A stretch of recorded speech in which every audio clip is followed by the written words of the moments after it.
क्या आप भी उन लाखों छात्रों में से हैं जिनके लिए परीक्षा का नाम सुनते ही दिल की धड़कन तेज हो जाती है? क्या आप भी उन दिनों को याद करते हैं जब रातों की नींद उड़ जाती है और हर तरफ बस एक ही सवाल गूंजता है, क्या मैं तैयार हूँ?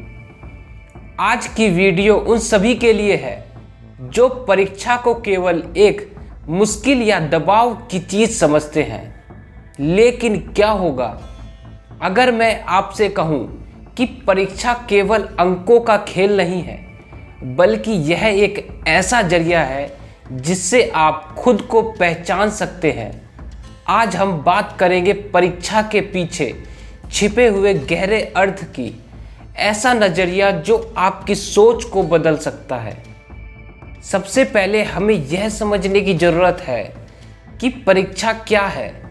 अक्सर हम इसे जीवन का सबसे बड़ा दबाव मानते हैं, एक ऐसा बोझ जो हमें ढेर कर सकता है। लेकिन सच तो यह है कि परीक्षा एक साधन है। यह हमें यह जानने का मौका देती है कि हमने अब तक क्या सीखा है और हमारी तैयारी किस स्तर पर है। परीक्षा एक दर्पण की तरह होती है। यह आपको केवल वही दिखाती है जो आपने खुद के लिए तैयार किया है। यह आपकी कमजोरी और ताकत को सामने लाने का एक माध्यम है। लेकिन इसे समझने के लिए नज़रिया बदलना ज़रूरी है। इसे केवल अंकों तक सीमित मत कीजिए। इसे एक ऐसा अवसर मानिए जो आपको बेहतर बनने में मदद करता है। जब परीक्षा नज़दीक आती है तो हमारे मन में डर और बेचैनी भर जाती है। ऐसा लगता है जैसे हम किसी बड़ी जंग में जाने वाले हैं। लेकिन क्या आपको पता है कि यह डर किस वजह से होता है? डर इसलिए होता है क्योंकि हम खुद को समझने की बजाय दूसरों से तुलना करने लगते हैं। हम सोचते हैं अगर मेरे नंबर कम आए तो लोग क्या कहेंगे। लेकिन क्या यह सही है? परीक्षा का असली उद्देश्य है खुद को परखना। इसीलिए जब भी डर महसूस हो तो रुके, गहरी सांस ले और खुद से एक सवाल पूछे, क्या मैं सच में इस पल को समझ रहा हूँ या केवल भविष्य की चिंता कर रहा हूँ? याद रखिए, डर को हराने का सबसे अच्छा तरीका है वर्तमान में रहना। पढ़ाई को बोझ नहीं, आनंद बनाइए। अब एक और महत्वपूर्ण सवाल, पढ़ाई क्या केवल एक जिम्मेदारी है या इसे आनंददायक बनाया जा सकता है? अक्सर हम पढ़ाई को एक बोझ समझते हैं। जैसे जैसे परीक्षा पास आती है हम इसे जल्दी ख़त्म करने की दौड़ में लग जाते हैं। लेकिन क्या आपने कभी सोचा है कि जब हम किसी चीज़ को समझने की कोशिश करते हैं तो वह बोझ नहीं बल्कि खोज बन जाती है। पढ़ाई को एक रोमांच की तरह लीजिए।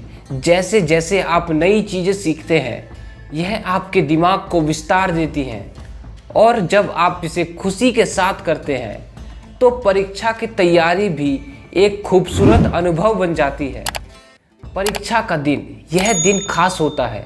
यह वही दिन है जब आप अपनी मेहनत और तैयारी को असली रंग में देखते हैं। लेकिन इस दिन सबसे ज़रूरी है अपने मन को शांत रखना। अक्सर हम परीक्षा हॉल में जाते ही घबरा जाते हैं। ऐसा लगता है जैसे सब कुछ भूल गए हैं। लेकिन आपको पता है यह केवल हमारा डर होता है। अगर आप खुद पर भरोसा रखें तो यह डर पल भर में गायब हो सकता है। बस इतना याद रखें, जो आपने सीखा है वह आपके साथ है और यह विश्वास ही आपकी सबसे बड़ी ताकत है। अब बात करते हैं परीक्षा के परिणाम की। यह वह हिस्सा है जहां ज़्यादातर लोग खुद को दोष देने लगते हैं। अगर नंबर अच्छे आए तो खुशी होती है, लेकिन अगर नंबर उम्मीद से कम हुए तो ऐसा लगता है जैसे सब कुछ खत्म हो गया। दोस्तों, परीक्षा का परिणाम केवल एक संख्या है। यह आपके जीवन की पूरी तस्वीर नहीं दिखा सकता। अगर परिणाम अच्छा नहीं है तो इसका मतलब यह नहीं है कि आपने असफलता का सामना किया। इसका मतलब है कि यह आपको सीखने का एक और मौका दे रहा है। अपने नंबर को अपने आत्मविश्वास से मत जोड़िए, उसे एक मार्गदर्शक की तरह देखिए जो आपको आगे बढ़ने की दिशा में दिखा रहा है। क्या आपने कभी सोचा है कि परीक्षा केवल स्कूल या कॉलेज तक सीमित नहीं है? जीवन अपने आप में एक परीक्षा है। हर दिन हर पल हम किसी न किसी रूप में परखे जा रहे होते हैं, लेकिन इन परीक्षाओं का मकसद हमें गिराना नहीं है। इनका उद्देश्य है हमें सिखाना, हमें मजबूत बनाना। परीक्षा हमें अनुशासन सिखाती है। यह हमें यह समझने का मौका देती है कि कैसे खुद को बेहतर बनाया जाए। यह केवल अंकों का खेल नहीं है, यह आपके व्यक्तित्व को निखारने का जरिया है। तो अगली बार जब भी आप परीक्षा के बारे में सोचें, इसे केवल तनाव का कारण ना बनाएं। इसे एक ऐसे सफ़र की तरह देखें जो आपको अपने बारे में सिखाने वाला है। याद रखिए, परीक्षा केवल सवालों के जवाब देने की प्रक्रिया नहीं है, यह खुद को बेहतर बनाने का नज़रिया है। और असली परीक्षा जीवन में खुद को समझने की है।